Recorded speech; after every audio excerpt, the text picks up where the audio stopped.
कादिर नाम में आप सबको सलाम। आज हम डिफरेंट फॉर्मेट के अंदर बैठे हैं और डिफरेंट तरह से प्रस्तश भी की। खुदा का शुक्र हो सिस्टर अमन के लिए, सिस्टर रिबेका के लिए, सिस्टर अफशा के लिए, और हमारे साथ सिस्टर अरूज भी हैं, लेकिन she is on the way में भी और शी इज़ नॉट अवेलेबल, तो ऐसी लोकेशन में है कि नहीं वर्शिप को लीड कर सकें। लेकिन एनीवे खुदा का शुक्र करते हैं सारी बातों के लिए। मेरे अजीज़ों, आप जानते हैं कि हमने ये जो ख़ास तौर से थर्सडे की बाइबल स्टडी है, ये हमने रिव्यू रखा है कि जो हम चैप्टर बाइबल के पढ़ के आते हैं गुज़रे वीक में, जो हम पढ़ रहे हैं, बाइबल का मुताला कर रहे हैं, और हमने ये डिसाइड किया था कि हम जो 5 किताबें हैं जो मूसा ने तौरेत की किताबें 5 लिखी, उनको हम स्टडी करेंगे तकरीबन 2 महीनों में, जनवरी और फरवरी में, और शायद 1-2 वीक हम मार्च का यूज़ करें, और फिर उसके बाद हम न्यू टेस्टमेंट पे चले जाएंगे, और फिर कंप्लीट न्यू टेस्टमेंट पढ़ने के बाद हम वापस ओल्ड टेस्टमेंट पे आएंगे। तो ये जो बाइबल स्टडी है, हम जो जूम फैमिली है या जो कैलिफोर्निया की फैमिलीज़ हैं, मोस्ट ऑफ द पीपल हम सारे मिलकर पढ़ रहे हैं। और कभी थोड़ा बहुत, जैसे मैंने बताया, मेरे साथ इशू है कि हम रोज़ के रोज़ उसको अगर ना पढ़ पाएँ तो हम ज़्यादा चैप्टर एक साथ भी पढ़ सकते हैं और कवर अप कर सकते हैं। आज के दिन तक हमें अहबार की किताब लेविटिकस चैप्टर 10 तक पढ़ा होना चाहिए था, और हम यहाँ पर खुदावंद की बड़ी मोहब्बत देखते हैं जो अपने लोगों के साथ खुदावंद ने की। इब्राहिम की नस्ल के साथ, ये इब्राहिम की नस्ल की कहानी है, एक फैमिली की कहानी है, और इसलिए कि इब्राहिम एक ऐसा शख्स गुजरा है मेरे अजीज़ों जिसने खुदा की बात मानी और खुदा के हुक्म में रहा, और खुदा के साथ उसने अपने रिलेशनशिप को इस तरह बना लिया कि खुदा ने उसके साथ बहुत बड़े बड़े कीमती वादे किए, और खुदा ने उन कीमती वादों को पूरा करने के लिए हमेशा इब्राहिम की नस्ल का साथ दिया, और खुदा ने एक बहुत बड़े मौजज़ा के साथ इस बहुत बड़ी कौम को मुल्क मिस्र में से बगैर किसी सियासी हथकंडे के, बगैर किसी फौज के, बगैर किसी जल से जुलूस के, सिर्फ खुदा ने अपने रोब से एक मुल्क में से 400 साल से ज़्यादा अरसा से आबाद कौम को निकाल लिया, और एक ऐसी कौम को निकाल लिया जिसको मुल्क मिस्र वाले फिरौन निकलने देना नहीं चाहता था। लेकिन खुदा ने इंसान पर यह बात जाहिर की और मुखालफों पर यह बात साबित की कि जब खुदा किसी के साथ होता है तो फिर वो कभी हार नहीं सकता, चाहे वो काम कितना मुश्किल क्यों ना हो, वो काम इम्पॉसिबल क्यों ना हो। अगर खुदा डिटर्मिन कर ले किसी लम्हे कि मुझे अपने लोगों के लिए ये करना है, तो वो खुदा कर दिखाता है। अगर हम इसको नॉर्मल सेंस के अंदर लें या पॉलिटिकल व्यू पॉइंट से देखें, तो ये एक इम्पॉसिबल काम है जो खुदा ने इसराइल के लिए मुल्क मिस्र से किया। और ना सिर्फ के मेरे अजीजों हमने पढ़ा कि खुदा ने उनको निकाला ही, बल्कि खुदा साथ साथ उनकी जिंदगी के अंदर अजायब दिखाता रहा। लेकिन एक चीज जो हमने बड़ी यूनिक बाइबल स्टडी में पढ़ी है, वो ये है कि खुदा उनके साथ रहना चाहता था, खुदा उनके साथ सुकूनत करना चाहता था। खुदा चाहता था कि वो अपने लोगों के साथ रहे, इसराइली कौम के साथ सुकूनत करे। इसलिए खुदा ने मूसा को ये कहा कि तू मेरे लिए एक खैमा बना, और उसके अंदर खुदा ने उसकी तरतीब बताई कि किस तरह वहां तूने अहद का संदूक बनाना है, फिर बखूर की कुर्बान गाह बनानी है, फिर तूने पीतल की कुर्बान गाह बनानी है, फिर तूने पीतल का हौज बनाना है, फिर तूने चिराग बनाने हैं, फिर तूने रोटियों की मेज बनानी है। तो ये सारे कुछ, और पर्दे बनाने हैं, ये सारा कुछ खुदा ने मूसा को दिया, और इस गरज से दिया कि खुदा इस कौम के साथ सुकूनत करे, खुदा इनके साथ रहे। फिर खुदा ने लावी के कबीले को, यानी कि मूसा के भाई हारून को और उसके बेटों को चुना कि वो कहानत का काम करें। खुदा ने कहा कि सब लोग मेरे खैमा के नजदीक ना आया करें, बल्कि सिर्फ काहिन जो हैं वो उनके जरिए लोग अपनी कुर्बानियां चढ़ाएं। और खुदा ने उन कुर्बानियों का हमें बताया कि किस तरह उन कुर्बानियों को चढ़ाया जाना था। अगर हम अहबार की किताब में लेविटिकस के चैप्टर 1 से लेकर ऑनवर्ड पढ़ेंगे तो ये सारी लीवाइज की जो इंस्ट्रक्शंस हैं उनकी बुक है, जिसके अंदर हमें कुर्बानियों की तरतीब और कुर्बानियों के नाम और उनको चढ़ाने का तरीका मिलता है।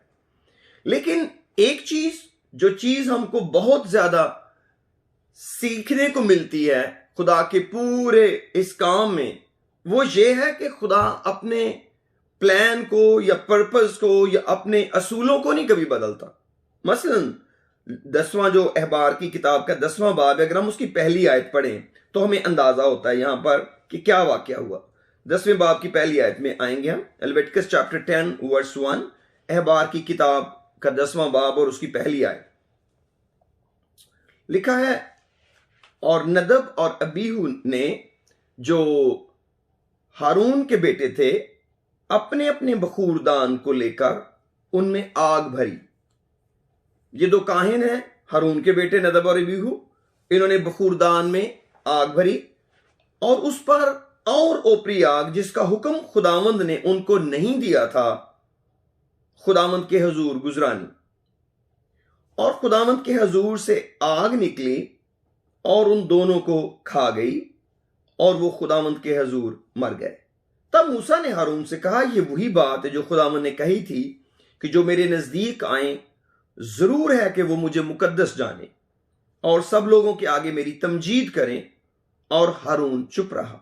फिर मूसा ने मिसाइल और अल्सफन को, जो हारून के चचा उजियल के बेटे थे, बुलाकर उनसे कहा, नजदीक आओ और अपने भाइयों को मकदस के सामने से उठाकर लश्करगाह के बाहर ले जाओ। पास वो नजदीक गए और उन्हें उनके कुर्तों समेत उठाकर मूसा के हुक्म के मुताबिक लश्करगाह के बाहर ले गए। और आगे मूसा ने फिर उसके दोनों भाइयों को कहा, अलीयज और अतमर को कहा कि अब तुमने अपने भाइयों की डेथ की वजह से तुमने रोते पीटते हुए अपने बाल नहीं बिखरने देने, क्योंकि तुम काहिन हो। और आगे चलकर हमें इसका जिक्र मिलता है। और आगे जब उन्होंने कुर्बानी का गोश्त नहीं खाया, हारून के बेटों ने, तो मूसा ने उससे कहा कि तुमने क्यों नहीं खाया, तो उसने कहा कि आज के दिन हमारे ऊपर बहुत बड़ा हादसा गुजरा है कि मेरे 2 बेटे मर गए। तो लेकिन खुदा मेरे इन आयात को पढ़ने का सिर्फ मकसद ये है, जो मेरे दिल में बात है, कि बहुत दफा हम इंसान होते हुए समझते हैं कि शायद खुदा को सिर्फ इबादत से गरज है। अब ये लोगों ने, अगर हम देखें तो सिर्फ एक आग है जो बखूरदानों में वो नहीं भरी गई जो खुदा की रिक्वायर्ड थी। अब पीतल की कुर्बानगाह से इन्होंने आग लेनी थी, अंदर जाना था। अब हो सकता है शायद उन्होंने बखूर वहीं पर उसमें डाल दिया और बखूरदान की कुर्बानगाह तक नहीं पहुंचे, या हो सकता है क्योंकि लिखा उन्होंने ओपरी आग ली। ओपरी आग से बहुत सारे जो बाइबल के स्कॉलर्स हैं वो ये समझते हैं कि शायद इस आग का मकसद यह है कि ये आग पीतल की कुर्बानगाह से नहीं ली गई, यानी कि इसका मतलब है कि खुदा के हुजूर कुर्बानी नहीं चढ़ाई गई। कुर्बानी काहिनों ने चढ़ाए बगैर आकर के कहानत के काम को करने की कोशिश की, क्योंकि खुदा का यह हुक्म था कि जब काहिन आए पहले कुर्बानी चढ़ाएं, फिर वो अपने आप को पीतल की कुर्बानगाह में धोएं, फिर वो अंदर आए और आकर मेरी इबादत करें, यानी कि चिरागदानों को ठीक करें, नजर की रोटियां तब्दील करें और फिर बखूर जलाएं सुबह शाम मेरी हजूरी के अंदर। और खुदा ने कहा कि जो मज़बा की आग है ये कभी बुझने ना पाए, यानी हमेशा जलती रहे। लेकिन अगर हम इसको देखें तो ये एक बहुत सीरियस मामला है कि खुदा ने 2 शख्सों की, इतनी लिमिटेड तादाद तो पहले ही थी काहिनों की उस वक्त, क्योंकि हारून काहिन था और उसके बेटे थे, यही तो कहानत कर रहे थे। लेकिन खुदा को इससे कोई गरज नहीं है कि उसकी जरूरत पूरे करने के लिए कितने का आदमी है। खुदा अपना काम करना जानता है। जैसे मैं शुरू में कह रहा था कि जब खुदा डिसाइड कर लेता है कि मैंने किसी को फतह देनी है तो उसकी फतह कोई भी नहीं रोक सकता, चाहे वो इंसानी अकल में बात आए या ना आए, चाहे इंसान उसको समझ सके या ना समझ सके, खुदा वो कर दिखाता है। लेकिन आज हम जो बात सीखना चाहते हैं, इबादत का क्या मकसद था, खुदा ने ये इबादत क्यों मुकर्रर की थी? इसलिए कि खुदा इंसानों के साथ रहे और खुदा उन कुर्बानियों की राहत अंगेज खुशबू ले, खुदा उनके वसीले उनको बरकत दे। जब भी हम कोई इबादत करते हैं, अब भी इबादत कोई खत्म तो नहीं हो गई न्यू टेस्टमेंट के अंदर। गो कि अब हमारी कुर्बानियां बदल गई हैं, अब हम फर्क तरीके से उन कुर्बानियों को चढ़ाते हैं। लेकिन मेरे अजीजों, कुर्बानियां तो फिर भी वहां की वहां है। क्या अब खुदा इन बातों को खातर में नहीं लाता? हाँ, अब खुदा का फजल है, शायद बहुत दफा इस हद तक सजा नहीं मिलती। खुदा का शुक्र हो, खुदा इंसान को मौका देता है कि वो अपने आप को बेहतर बनाए। लेकिन अगर हम न्यू टेस्टमेंट के अंदर आएंगे तो ये वाला अफसोस जो है, ये न्यू टेस्टमेंट के अंदर भी खुदावंद को था कि लोग जब मेरी इबादत कर रहे हैं तो वो मेरे हुक्मों को नहीं मानते। अब इनकी क्या दोनों भाइयों की गलती है? इन्होंने इबादत तो की है, लोगों की नजर में तो सब ठीक है, मगर खुदा कहता है तुमने मुझे मुकद्दस नहीं जाना। यानी कैसे मुकद्दस नहीं जाना? तुमने उस तरतीब को फॉलो नहीं किया जो मैंने बनाई है इंसानों के लिए, कि वो किस तरह मेरी हजूरी में आए, स्पेशली काहिनों के लिए, कि काहिन को कैसे आकर बखूर जलाना है, बखूर की कुर्बानगाह के ऊपर किस तरह उसने इस बखूर को पेश करना है, जो कि अगर हम देखें तो ये दुआ की निशानदही करता है। जो बखूर है, जैसे दाऊद कहते हैं मेरी दुआ हुण तेरे हजूर विच पहुंचे वांग बखूर दे जा। तो जो बखूर है ये दुआ है जिसकी खुदा राहत अंगेज खुशबू लेता है। ये वो सिचुएशन है, ये एक ऐसा मौका है जब खुदा इंसान की आवाज सुनता है। तो जो पुराना अहद था उस वक्त खुदा ने इसको बखूर के साथ तशबीह दी थी कि जब काहिन बखूर गुजरानते हैं तो खुदा उससे खुशी महसूस करता है। जैसे अब हम दुआ करते हैं तो खुदा खुशी महसूस करता है और हमारी दुआओं का जवाब देता है। लेकिन ये दुआ और पुराने अहदनामे के अंदर बखूर का जलाया जाना स्टिल ये रिक्वायर करता है कि हम खुदा के पास उसी तरीके से आए जैसे खुदा हमें चाहता है कि हम आए। और ये मुश्किल नहीं है। जब ये लोग कुर्बानी चढ़ा रहे थे, तो जब कुर्बानी का काम तो ये कर सकते थे, तो इनके लिए कोई मुश्किल नहीं था उस रूल को फॉलो करना, क्योंकि यहां पर किसी मेंढे या बकरे या किसी बहुत कीमती चीज का प्रॉब्लम नहीं है। ये सिंपली आग का मसला है। ये उस सेंसर का भी नहीं, बखूरदान का भी प्रॉब्लम नहीं है। तो अगर हम व्यू करें तो पूरी कुर्बानी के अंदर जो एक सिंपलेस्ट सादा तरीन काम है वो तो आग ही है जो जलाई जाती है। और आज भी हम जानते हैं, गो कि अब हम एक डिफरेंट वक्त के से गुजर रहे हैं और अब लकड़ियां जलाकर उस तरह आग नहीं हमें जलाना पड़ती। लेकिन हम इस चीज से वाकिफ तो हैं कि ये कोई बहुत बड़ा इशू नहीं है कि अगर कोई इंसान ठीक तरीके के साथ, और उनके पास तो 2-3 ऑप्शन भी नहीं थे कि भी गैस भी है या कोई और तरीका भी है आग जलाने का, लकड़ियां ही तो एक तरीका था। सिर्फ उन्होंने उस तरतीब को चेंज किया जो तरतीब खुदा के हुजूर आग को लेकर आने की थी। सिर्फ आग की तरतीब बदल देने से उनको अपनी जानों से हाथ धोने पड़े। ये खुदा जो पुराने अहद का खुदा है, यही खुदा हमारे अहद का खुदा है। और पौलुस अपने खत में कहते हैं ये बातें उन पर इबरत के लिए वाक़या हुई और हमारी नसीहत के लिए लिखी गई ताकि हम उनकी तरह सजा ना पाए। इसका यह मतलब है कि जब भी हम खुदा के पास आते हैं हमें खुदा का खौफ होना चाहिए। इसीलिए ज़बूर नवीस कहते हैं दूसरे ज़बूर में कि डरते हुए खुदा की इबादत करो, कांपते हुए खुशी मनाओ। इसका मतलब है खुशी मनाते वक्त भी हमें बहुत पता होना चाहिए कि खुशी के वक्त में कहीं कोई ऐसी बात ना हो गई हो। जैसे अय्यूब, जब उसके लिखा है बेटे और उसकी बेटियां इकट्ठे होते थे और इकट्ठे खाना खाते थे, तो अय्यूब उनके लिए कुर्बानी चढ़ाता था कि कहीं मेरे बेटों ने कोई ऐसी बात ना की हो जो खुदा की इज्जत के खिलाफ हो। यानी इसका मतलब है कि खुशी मनाते वक्त भी हम खुदा को इग्नोर कर सकते हैं और करते हैं, या हमारी बातें ऐसी होती हैं जो खुदा को तकलीफ पहुंचाती हैं। तो लेकिन मेरे अजीजों, खुदा ने हमको ये असूल दिए हैं अपनी किताब के अंदर कि हम इनको फॉलो करें। और जब हमें मालूम पड़ जाता है कि खुदा ने एक तरीका बना दिया है, तो खुदा इस बात को बहुत ज्यादा खातर में रखता है कि जो कुछ उसने कहा है उसको वैसे ही किया जाए। मसलन मैं चाहता हूं कि जरा आप एक्सोडस के अंदर आइए, वो क्या हम वो बुक पढ़ के आ गए, लेकिन वहां पर मुझे एक चीज आपके साथ मेरे दिल में आई है कि मैं शेयर करता हूं। लेट मी सी इट, मुझे बस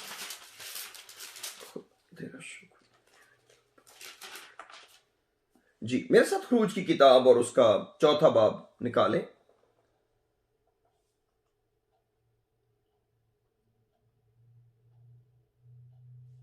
और उसकी 18वीं आयत से मैं जरा थोड़ा सा फास्ट करके पढ़ूंगा ताकि हम थोड़ी सी बात समझ सकें। 18वीं आयत में लिखा है, खरूज की किताब एक्सोडस चैप्टर 4 वर्स 18। चैप्टर 3 के अंदर आपको मालूम है कि खुदा की बातें हुई मूसा से। चैप्टर 4 के अंदर खुदा ने इसके साथ हारून को तैयार किया, और अब ये वहां से निकलते हैं। लिखा 18वीं आयत में लिखा, तब मूसा लौटकर अपने खुसर यत्रू के पास गया और उसे कहा कि मुझे जरा इजाजत दे कि मैं अपने भाइयों के पास जो मिस्र में हैं जाऊं और देखूं कि वह अब तक जीते हैं कि नहीं। यत्रू ने मूसा से कहा, सलामत जा।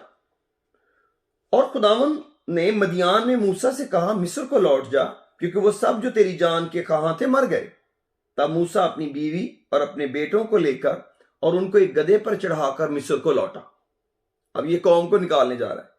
और मूसा ने खुदा की लाठी अपने हाथ में ले ली, और खुदावंद ने मूसा से कहा, जब तू मिस्र में पहुंचे तो देख वो सब करामात जो मैंने तेरे हाथ में रखी हैं फिरौन के आगे दिखाना, लेकिन मैं उसके दिल को सख्त करूंगा और वो उन लोगों को जाने नहीं देगा। और तू फिरौन से कहना कि खुदावंद यूं फरमाता है कि इसराइल मेरा बेटा है, बल्कि मेरा पहलौठा है, और मैं तुझे कह चुका हूं कि मेरे बेटे को जाने दे ताकि वो मेरी इबादत करे, और तूने अब तक उसे जाने देने से इनकार किया। सो देख, मैं तेरे बेटे को बल्कि तेरे पहलौठे को मार डालूंगा। अभी वहां पहुंचा, मैंने खुदा ने सारी तरतीब भी बता दी।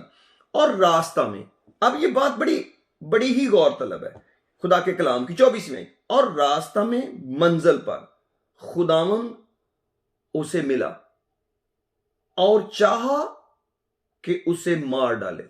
ये किसकी बात हो रही भला? मूसा की। कौन सा मूसा? चैप्टर 3 के अंदर खुदा उसको झाड़ी में मिला, सारा चैप्टर 3 उससे एक्सप्लेनेशन दी, चैप्टर 4 के अंदर बातें की, 21वीं 22वीं आयत तक खुदा मूसा से बातें कर रहा है। और 24वीं आयत क्या कहती है? और रास्ता में मंजिल पर खुदावंद उसे मिला और चाहा कि उसे मार डाले, डिलीवरर को। क्यों? आगे लिखा है, तब सफूरा ने चकमक का एक पत्थर लेकर अपने बेटे की खलड़ी काट डाली और उसे मूसा के पांव पर फेंक कर कहा, बेशक तू मेरे लिए खूनी दुल्हा ठहरा। तब उसने उसे छोड़ दिया, पास उसने कहा, खतना के सबब से तू खूनी दुल्हा है। इसका मतलब यह हुआ कि मूसा जो लावी के कबीला का शख्स है, जिसको मालूम है कि खुदा ने जो फर्जंदे नरीना हैं उनको खतना करने का हुक्म दे रखा है, और मूसा जो लीडर है और उसकी बीवी सफूरा जो मदियान के काहिन की बेटी है, उनका यह हाल है कि उनके अपने बेटे का खतना नहीं हुआ। खुदा ने सारी बातें कर ली, खुदा बंदे को मिस्र में भेज रहा है। एक टाइम तक खुदा मूसा का इंतजार करता रहा कि मूसा अपने घर को चेक कर लेगा, हो सकता है उसको याद आ ही जाए कि मैं भी अपने बेटे का खतना कर ही लूं। लेकिन इससे पहले कि खुदा उसको प्रैक्टिकली यूज करता, खुदा उसके सामने खड़ा हो गया, मूसा के सामने, और बाइबल कहती है खुदा उसे मार डालना चाहता था। अब कैसे सफूरा को यह पता था कि इसका हल क्या है? इसका मतलब है सफूरा ऑलरेडी जानती थी कि हमारे बेटे का खतना नहीं हुआ, और उसने क्या किया? जल्दी से पत्थर लिया और अपने बेटे का मां ने खतना किया, और उसकी जो लिखा है उसकी खलड़ी उसने उसके पांव में फेंक दी और कहा, तू मेरे लिए खूनी दुल्हा है। हो सकता है सफूरा को यह बात पसंद नहीं आई कि उसके बेटे का खतना किया जाए। हो सकता है मां है, ये उसका, I don't want to go in deeper detail. तो मैं आपको बताना यह चाहता हूं कितना ज्यादा मुझे और आपको खुदा का खौफ होना चाहिए। एक शख्स जो एक प्लान के तहत पाला गया, एक खास मकसद के लिए तैयार किया गया, खुदा के साथ उसकी रूबरू बात हुई, लेकिन खुदा ने जो कहा था वो अटल था कि इसराइल के हर फर्जंदे नरीना का खतना किया जाए। और ये अहद खुदा ने इब्राहिम से बांधा था, और जब खुदा ने इब्राहिम से कहा, उसी दिन उसका और उसके तमाम घर के मर्दों का खतना हुआ। इस्माइल का और इब्राहिम का खतना एक ही दिन हुआ, और जिस दिन खुदा का हुक्म मिला उसी दिन इब्राहिम ने उसकी फरमाबरदारी की। लेकिन मूसा ने उसी फरमाबरदारी के अंदर डिले की। लेकिन खुदा को इतने अहम तरीन शख्स की तैयारी के बाद भी ये बात बर्दाश्त नहीं कि उसके घर के अंदर उसके खुदा के हुक्म की फरमाबरदारी ना हुई हो, और इस तरह मूसा की जान बची। ये बहुत छोटा सा एक स्क्रिप्चर है, ये सिर्फ 2 आयतें हैं, 3 आयतें हैं, 24, 25 और 26, लेकिन ये एक पूरा खुदा का प्लान है कि खुदा कितना ज्यादा अपने कलाम को अजमत देता है। ज़बूर नवीस कहता है, तूने अपने कलाम को अपने हर नाम से ज्यादा अजमत दी है। हम खुदा के कलाम को पीछे छोड़कर, चाहे सिर्फ चंद लोग उसकी कहानत का काम कर रहे थे, बाप और उसके 4 बेटे कहानत का काम कर रहे थे, तो भी खुदा ने 2 को ले लिया। क्यों? क्योंकि उन्होंने उस आग को गुजरानते वक्त एहतियात नहीं बरती। इसका यह मतलब नहीं है खुदा जालिम है। खुदा पहले तरतीब बताता है, खुदा पहले हुक्म देता है, फिर फरमाबरदारी की डिमांड करता है। यह तो नहीं हुआ कि खुदा उन पर आन पड़ा और कहा कि ये करो। ऐसा तो नहीं हुआ कि खुदा मूसा और सफूरा पर आन पड़ा कि अपने बेटे का खतना करो। ये तो जनरेशन आफ्टर जनरेशन हो रहा था। ये तो सबको पता था कि जो इसराइली हैं उनके बच्चों का खतना होता है, क्योंकि ये बात तो खुदा ने इब्राहिम से की हुई थी और उसने अपनी हर नस्ल को यह बता रखा था। फिर मूसा के घर में यह कैसे हुआ? ऐसे हुआ।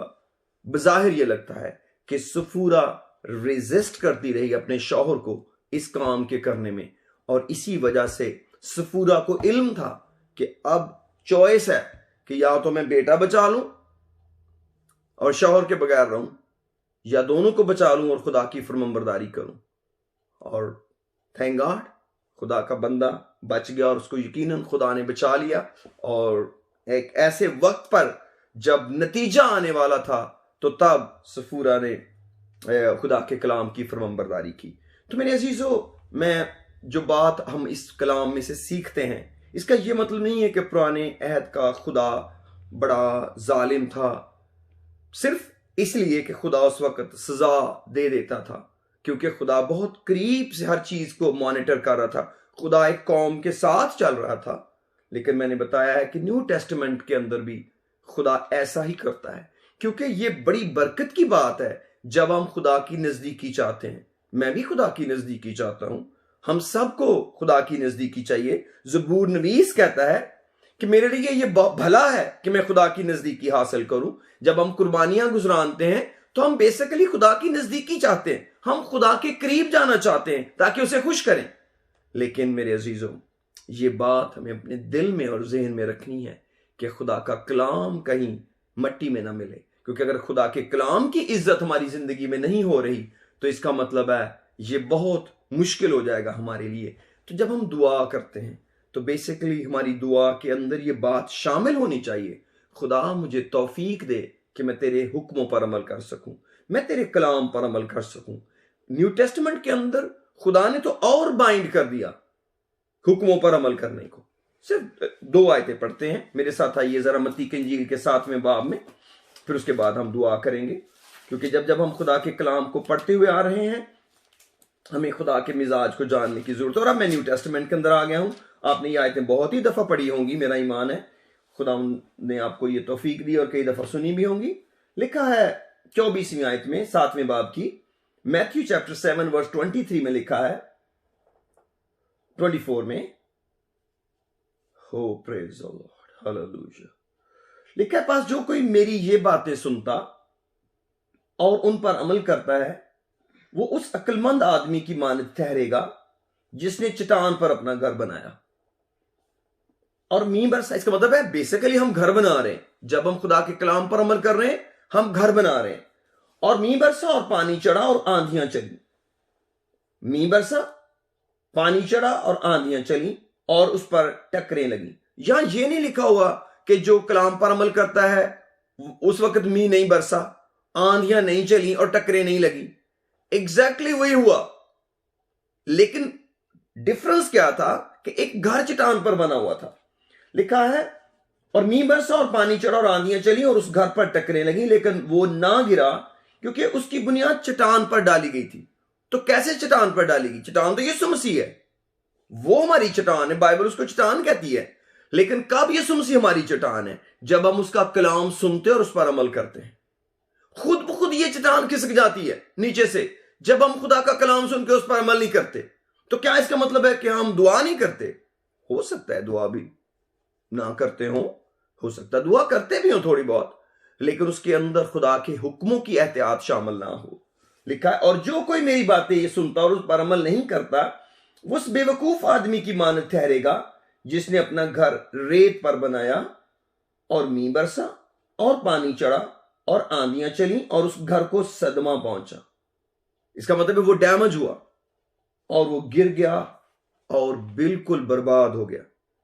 इसका मतलब है बातें सुनना और सुनाना ही काफी नहीं है कि कोई बातें सुना रहा है और कोई बातें सुन रहा है।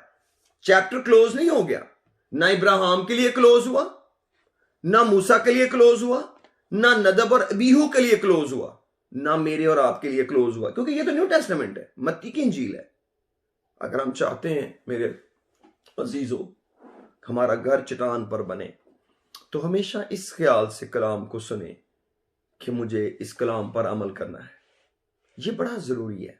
हम इस ख्याल से, जैसे कई दफा जो क्लास के अंदर मॉनिटर बच्चे होते हैं, क्योंकि मैं तो टीचिंग से मेरा ताल्लुक रहा इसलिए मुझे वो एग्जांपल्स याद हैं, तो उनको वो इस ख्याल से क्वेश्चन सीखते हैं कि उनको आगे सिखाना है, इसलिए वो बड़े गौर से पढ़ते हैं, क्योंकि उन्हें फौरन से फिक्र होती है कि क्योंकि मैं मॉनिटर हूं और टीचर ने मुझे कहना है चल फलां की तू अब हेल्प कर, तो अगर मैंने ना ध्यान से सीखा तो मैं आगे किसी को क्या बताऊंगा। इसका मतलब है कि जब हम किताब मुकद्दस को आजकल पढ़ रहे हैं तो हमें इसको एक ऐसे गौर से पढ़ना है कि ये हमारे जहन में बैठ जाए कि अगर कोई मुझे पूछे तो मैं उसको बता सकूं कि मैंने ये पढ़ा है।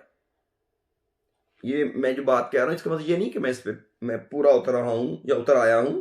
मेरी कोशिश जरूर है कि हमें इन बातों की समझ आए, क्योंकि अब ये कुर्बानियां हमें उस हद तक गौर करने की जरूरत नहीं है कि हम उनकी तरतीब, क्योंकि अब हमारे लिए कुर्बानियों का मतलब बदल गया है, लेकिन हमारे लिए खुदा का पैगाम और मिजाज नहीं बदला। एक और हवाला देखिए मेरे साथ न्यू टेस्टमेंट के अंदर, याकूब रसूल का खत निकालें, याकूब रसूल का खत,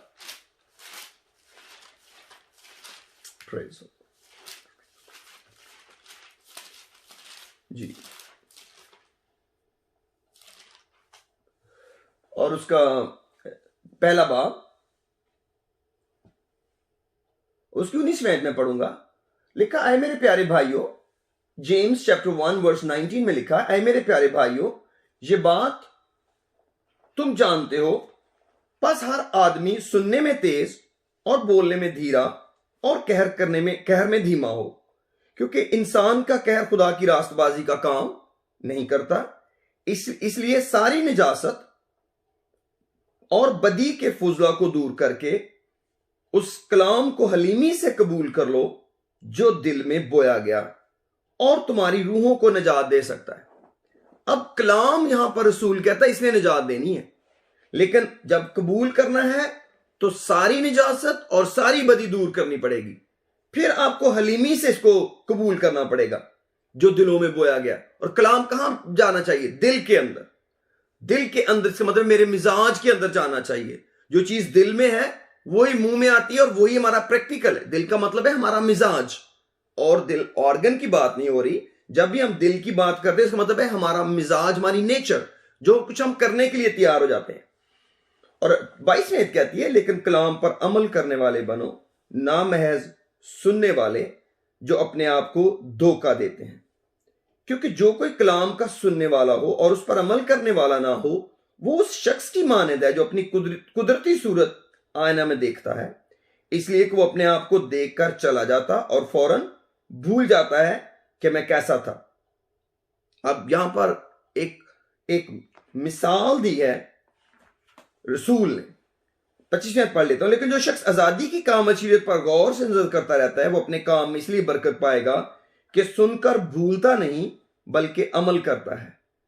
तो मेरे अजीजों, ये है एक आईना। कलाम एक आईने की तरह भी है। तो आईने के सामने में आऊंगा तो पता चलेगा मेरा मिजाज नहीं ठीक, मैं भी तो ऐबजोई करता हूं, मैं भी तो, मेरे अंदर भी ये बुराई है। कोई भी एग्जांपल ले लेते हैं, कलाम की कोई भी बात। इंसान सोचता है कि मैंने मेरे अंदर ये कलाम के मुताबिक ये बात ठीक नहीं है। ठीक है, अब क्या किया जाए? उस पर काम किया जाए। लेकिन अगर उस पर अमल ना किया जाए और उसको ठीक ना किया जाए, इसका मतलब है थोड़ी देर बाद भूल जाएंगे, फिर कलाम के पास आएंगे, वही आयत पढ़ेंगे, फिर सोचेंगे फिर वही गलती है। तो रसूल एक आईने की मिसाल दे रहे हैं कि आईना हमारी बड़ी हेल्प करता है, हमें बताता है हमारे चेहरे पे दाग लगा हुआ है, हमारे बाल बिखरे हुए हैं। लेकिन कोई भी आईना बाल तो नहीं हमें कोम करके देता, कोई भी आईना हमारे दाग को तो नहीं उतार के हमें देता। वो तो हम शुक्र करते हैं कि हमें पता चला हमारी सूरत क्या है। तो खुदा का कलाम एक मिरर की तरह हमें रिफ्लेक्ट करता है कि हम कैसे हैं। तो रिफ्लेक्शन से हमें अपने आप को इंप्रूव करने का और ग्रूम करने का मौका मिलता है। लेकिन अगर हम वो काम तो ना करें, लेकिन बार बार आए और चले जाएं, आए और चले जाएं, तो रसूल कहते हैं कि वो तो आदमी भूल जाता है, जाकर फिर दोबारा आ जाता है, फिर भूल जाता है। लेकिन कलाम हमें बदलाव के अंदर लेके जाता है, और ये बड़ा आसान है। अगर हम उसी कलाम के अपने अंदर अपने आप को स्पुर्द करें, कितना भला होता। नदब और अबीहू जहन में रखते, जिसकी इबादत करने जा रहे हैं उसने इबादत का तरीका बताया हुआ है। जिसने कहा है आग गुजरानो, बखूरदान पर बखूर जलाओ, उसने बखूर के बारे में बताया हुआ है कि किस वक्त बखूर डालना है। नीचे आग डालनी बखूरदान में, फिर उसके ऊपर बखूर डालना है, तब उसकी राहत अंगेज खुशबू आएगी। लेकिन इनका ऐसे लग रहा है कि इन्होंने बखूर ही बाहर डाल दिया, क्योंकि ये तो खैमा के बाहर ही मर गए। जब मूसा ने उनको बुलाया तो लिखा मकदस के सामने से इनको उठा लो। इसका मतलब है ऐसे लग रहा है ये तो अभी अंदर गए ही नहीं, बखूर की कुर्बानगाह तक पहुंचे ही नहीं। तो इसका क्या मतलब है? शायद उन्होंने कहा कि चलो काम खत्म करते हैं। मुझे नहीं पता एग्जैक्टली कि रियल में क्या हुआ, लेकिन जो उनकी डेथ की जगह है वो ये बताती है कि वो अभी खैमे में जा ही नहीं सके, बाहर ही उनकी वो अपनी जिंदगी से हाथ धो बैठे, वहां पहुंचे ही नहीं। तो क्या हुआ? वो शायद रैप अप करना चाह रहे थे चीजों को कि जल्दी जल्दी काम खत्म करें। हो सकता है कोई और भी आइडिया हो, या हो सकता है कोई गुनाह हो, या हो सकता है उस आग की तरतीब ठीक ना हो, जैसे बहुत सारे थ्योलॉजियंस का ख्याल है। लेकिन आइए अपने सरों को झुकाते हैं और दुआ करते हैं खुदा उनके